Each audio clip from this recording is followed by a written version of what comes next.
চাওক দলৰ কিছুমান আভ্যন্তৰীণ বিষয়ৰ বাবে মই দলৰ পৰা পদত্যাগ কৰিছোঁ ভৱিষ্যতে একো পৰিকল্পনা কৰা নাই কিন্তু দুইজন নেতাৰ লগতে কাম কৰিছোঁ দুইজন নেতালৈ মই শুভেচ্ছা আছে কিন্তু আভ্যন্তৰীণ কিছুমান ঘটনা যিবিলাক এতিয়া মই ক'ব নোখোজোঁ কংগ্ৰেছ দলৰ এৰিছোঁহে এতিয়া মই বদনাম কৰিব বিচৰা নাই দলৰ কিন্তু মই বহুত কিছুমান সংবেদনশীল কাৰণেই মই দলটো পদত্যাগ কৰিছোঁ কংগ্ৰেছ দলে যিবিলাক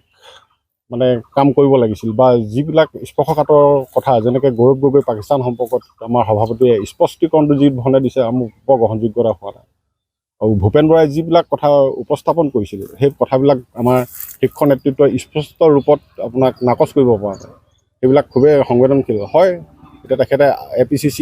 কথাটো যিটো ওলাইছে স্পষ্ট কথা ৰকিবুল হুছেইন যদি ৰকিবুল হুছেইনে কংগ্ৰেছত গ্ৰাস কৰিছে তেতিয়াহ'লে খুবেই এইটো কংগ্ৰেছৰ কাৰণে আমাৰ দুৰ্ভাগ্য এই মুহূৰ্তৰ লগত একো চিন্তা চৰ্চা কৰা নাই কিন্তু যে দলবিলাকে যোগাযোগ হৈ আছে কিন্তু মই কোনো তেতিয়া নিৰ্দিষ্টকৈ মই কোনো দলৰ বিষয়ে মই ভবা নাই